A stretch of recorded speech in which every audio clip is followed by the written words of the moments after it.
Hello everyone, welcome to daily market review. सबसे पहले यार रिस्क डिस्क्लेमर इसे आप रीड कर सकते हैं। उसके बाद चलते हैं हम चार्ट में। सबसे पहले हम बात करेंगे जीबीपी जेपीवाई पेयर में। मैंने आपको कल बताया था कि यहाँ पर ट्रिगर बार कन्फर्म होगी, यानी कि कैंडल का कलर चेंज होगा, उसे मैं ट्रिगर बार कहता हूँ। तो हम यहाँ से क्या देखेंगे, H4 ट्रिगर कन्फर्म ट्रिगर बार। हम देखेंगे H1 impulse and pull back for long up to equilibrium level तक, है ना। तो हुआ क्या, प्राइस यहाँ से प्राइस ने ईएमए का ब्रेकआउट किया और रीटेस्ट पर एंट्री, जैसे मैंने यहाँ पर लिखा ही था, look for H4 impulse up to equilibrium. तो यहाँ पर मेरा टारगेट था, मैंने कल आपको बताया था कि यहाँ पर लॉन्ग लोगे तो आपका टारगेट यहाँ तक होगा। 15 मिनट चार्ट में अगर आप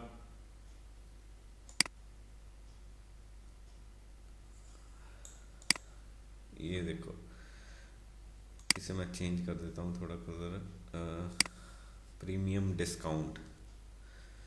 तो ये हमारा ब्रेकर लेवल था, एक्चुअली ये लेवल था ब्रेकर। पर जब ये ऐसे इम्पल्स होती है तो पुल बैक भी यानी कि थोड़ा डीपर होता है। तो मैंने ये विक को इग्नोर करके ये जो बॉडी है यहाँ पर मैंने अपना पेंडिंग ऑर्डर लगाया था और यहाँ पर मेरी एंट्री थी और यहाँ पर मैं आके एग्जिट हो गया। आप यहाँ पर भी एंट्री ले सकते थे। अगर यहाँ पर एंट्री लेते तो आपका रिस्क रिवार्ड थोड़ा कम हो जाता। तो मैंने दो तरह की एंट्री है, बॉडी टू बॉडी, यानी कि जो बॉडी है उस लेवल को आप ब्रेक कर कंसिडर कर सकते हो। दूसरा ऑप्शन ये है विक, उसे आप कंसिडर कर सकते हो। तो एक्सपीरियंस के साथ आपको पता लग जाएगा कि हाँ भाई आपने विक को कंसिडर करना है या बॉडी को कंसिडर करना है। तो ये हमारी कल की ट्रेड थी। तो अब देखते हैं अब इसमें क्या हो सकता है। सबसे पहले डेली चार्ट चेक कर लेते हैं। डेली की एक तरह की बुलिश कैंडल यहाँ पर वैसे कंफर्म हो चुकी है, तो हो सकता है प्राइस ऊपर जाए। जो H1 चार्ट है, H1 चार्ट में ये बेरिश ट्रिगर बार है, बेरिश कॉन्फर्म है। यहाँ पर मैं लिख देता हूँ, यहाँ से इसे पहले रिमूव कर देता हूँ ड्राइंग को। तो दोबारा देखते हैं हमारा क्या सीन है इसमें। एक मिनट,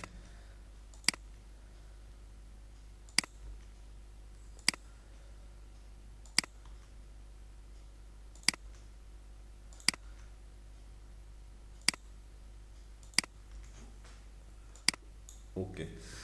तो वीकली पहले चेक कर लेते हैं। वीकली तो स्ट्रांगली बेरिश है। उसके बाद डेली में ग्रीन कैंडल आई है पर वीकली बेरिश है और H4 भी बेरिश है। यहाँ पर ट्रिगर बार हमारी कंफर्म हो चुकी है, ये वाली। तो लो टाइम फ्रेम में हम शॉर्ट की एंट्री ले सकते हैं, पर ये यानी कि लो प्रोबेबिलिटी है एक तरह की। 1 आवर चार्ट में देख लेते हैं। 1 आवर चार्ट में भी प्राइस ईएमए के ऊपर है। तो फिलहाल मैं इसमें पेयर में इंटरेस्टेड नहीं हूँ क्योंकि कॉन्ट्राडिक्ट कर रहा है। जो यानी कि डेली है, जो वीकली है वो बेरिश है, जो डेली है वो बुलिश शो कर रहा है। H1 है, H4 है, वो बेरिश शो कर रहा है और ये H1 है, ये बुलिश शो कर रहा है। तो फिलहाल मैं इस पेयर से दूरी दूरी ठीक है। यहाँ पर लिख देता हूँ मैं,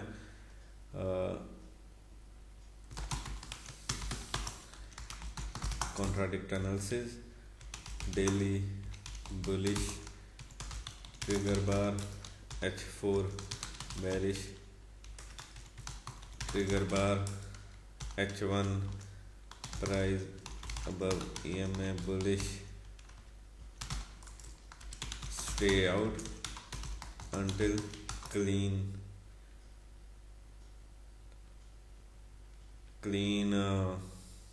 आप कह सकते हैं क्लीन सेटअप।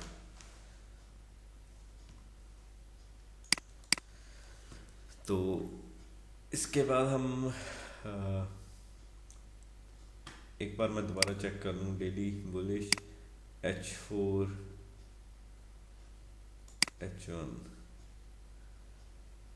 H1 में एक्चुअली आप लॉन्ग ले सकते हैं, पर वो लो प्रोबेबिलिटी सेटअप होगा। यहाँ पर मैं लिख देता हूँ H1 can be long but low probability setup. क्यों H1? क्योंकि daily bullish, so you can take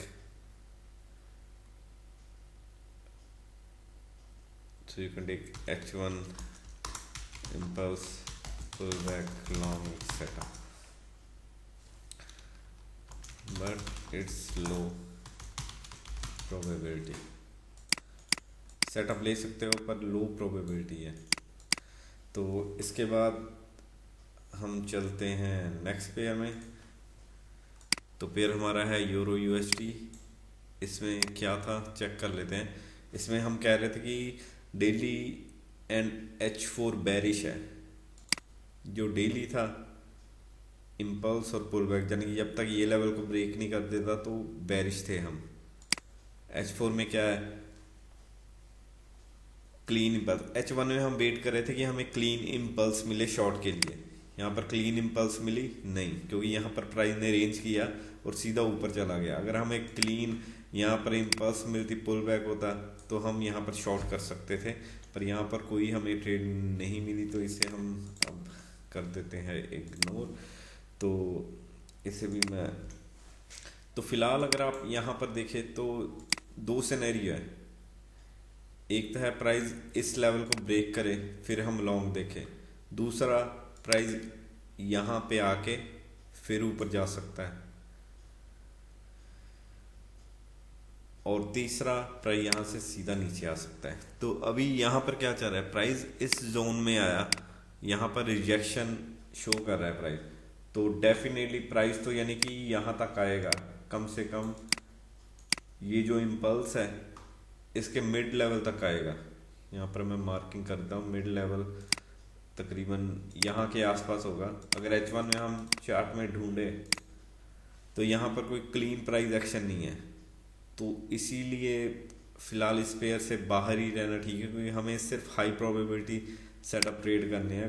market में सेटअप आपको मिलेंगे ही मिलेंगे, पर आपने डिसाइड करना है आपको हाई प्रोबेबिलिटी सेटअप चाहिए या लो प्रोबेबिलिटी। तो यहाँ पर मैं मार्क कर देता हूँ wait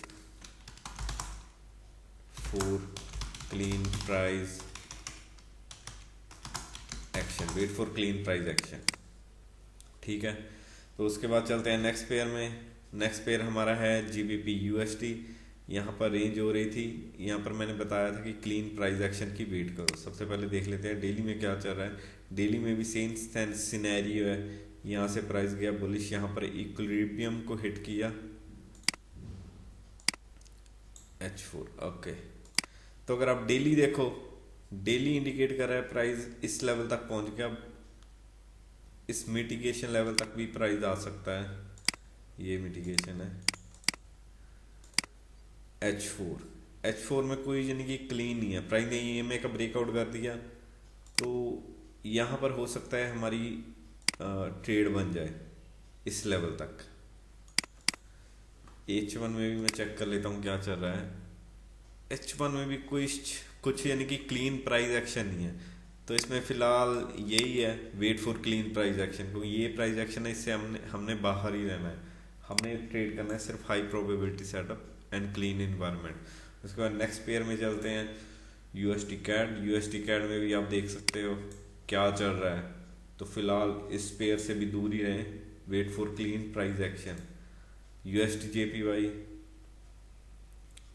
okay, let's start from daily. Okay, daily में मैंने आपको बताया था कि ये लेवल है, हो सकता है प्राइस यहाँ पर टच करके कंटिन्यू नीचे आए, तो यहाँ पर नीचे आए, और ये जो लेवल है ये ऐसे सपोर्ट मानकर हो सकता है प्राइस ऊपर जाए। तो कॉन्ट्राडिक्ट हमारा डिसीजन था। तो H4 में क्या हुआ है, H4 में प्राइस कल यहाँ के आसपास था, तो मैंने आपको बताया था ये जो EMA और ये जो EMA दोनों के बीच में स्टक है प्राइस एक्शन, तो हम वेट कर रहे थे क्लीन प्राइस एक्शन की। लेने को आप ट्रेड ले सकते थे, ये इम्पल्स हुई, ये इम्पल्स, ये पुल बैक के बाद ट्रिगर बार आई है, यहाँ पर ये ट्रिगर बार कंफर्म हुई है। ये देखिए यहाँ पर H1 का ब्रेकर भी है, ब्रेकर ये है, स्टॉप रन हुआ है, ब्रेकआउट ऑफ स्ट्रक्चर, और ये यहाँ पर हमारी एंट्री थी, ये एंट्री ले सकते थे, पर क्योंकि ये सपोर्ट लेवल था, ये रेजिस्टेंस लेवल था, तो कोई कुछ क्लियर नहीं था कि प्राइस कहाँ पर जाएगा। तो फिलहाल प्राइस ने इस लेवल को हिट करके रिजेक्शन हो गया, तो इसमें अभी यही है, wait for clean price action. उसके बाद यूरो जेपीवाई है। ओके, यूरो जेपीवाई में क्या हुआ, price impulse pull back, impulse pull back, impulse, ये पुल बैक हुआ है, और मैंने आपको बताया कि यहाँ से प्राइस पुल बैक करके फिर नीचे आएगा। ये wait for bearish trigger bar, wait for clean impulse. Okay, तो यहाँ पर तो हमारी बेरिश जो ट्रिगर बार है कंफर्म हो गई है। तो यहाँ पर मैं लिख देता हूँ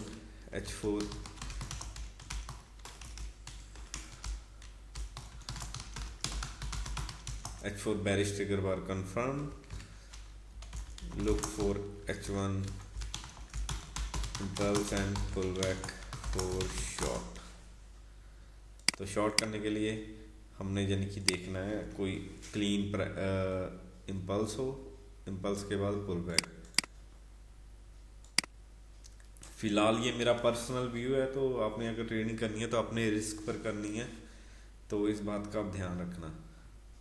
H1 में चले जाते हैं, H1 में क्या है, ओके, प्राइस नीचे गया, प्राइस ने इस लेवल का ब्रेकआउट किया। हाँ, काफ़ी चांसेस है कि यहाँ से प्राइस नीचे आए, तो फिलहाल देखते हैं क्या होता है इसमें। तो उसके बाद नेक्स्ट पेयर है GBP USD। ओके, हमने एक मिनट, इसमें डेली चार्ट नहीं चेक किया, डेली चार्ट भी एक बार चेक कर लेते हैं। ओके, डेली चार्ट नीचे आ रहा है, धीरे धीरे नीचे आ रहा है, तो चलो ठीक है। तो H4 में हमने, एक मिनट, ये देखिए जो यूरो है ये बेरिश बता रहा है, जो GBP JPY है इसमें अगर देखें तो हमारे कॉन्ट्राडिक्ट कर रहे हैं एनालिसिस। तो ये लग रहा है कि हाँ भी शायद बुलिश हो, क्यों बुलिश हो, ये सपोर्ट लेवल है। यूरो JPY में कोई ऐसा सपोर्ट लेवल नहीं है, इसमें इंडिकेट कर रहा है बेरिश होंगे हम। तो फिलहाल देखते हैं इसमें क्या होता है। लो प्रोबेबिलिटी सेटअप है, अगर आपने ट्रेड करना है GBP JPY पर, अगर ट्रेड करना है तो बिल्कुल छोटी पोजीशन के साथ करें। उसके बाद नेक्स्ट पेयर है यूरो AUD। यूरो AUD जैसे आप देख ही रहे हैं कैसा प्राइस एक्शन है, तो आपने क्लीन प्राइस एक्शन की वेट करनी है। उसके बाद GBP USD में भी सेम है, हम वेट कर रहे थे इस लेवल के ब्रेक की, ब्रेकआउट ऑफ मार्केट स्ट्रक्चर, यहाँ पर बुलिश ट्रिगर बार कन्फर्मेशन की वेट कर रहे थे हम। तो अगर आज की कैंडल बुलिश हुई तो हम लॉन्ग टर्म बुलिश होंगे इस लेवल तक।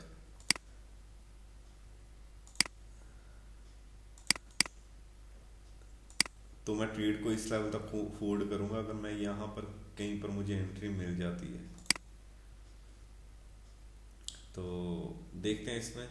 बाकी आज के लिए इतना ही, अगर आपका कोई क्वेश्चन है तो कमेंट बॉक्स में पूछ सकते हैं। Thank you for watching, bye.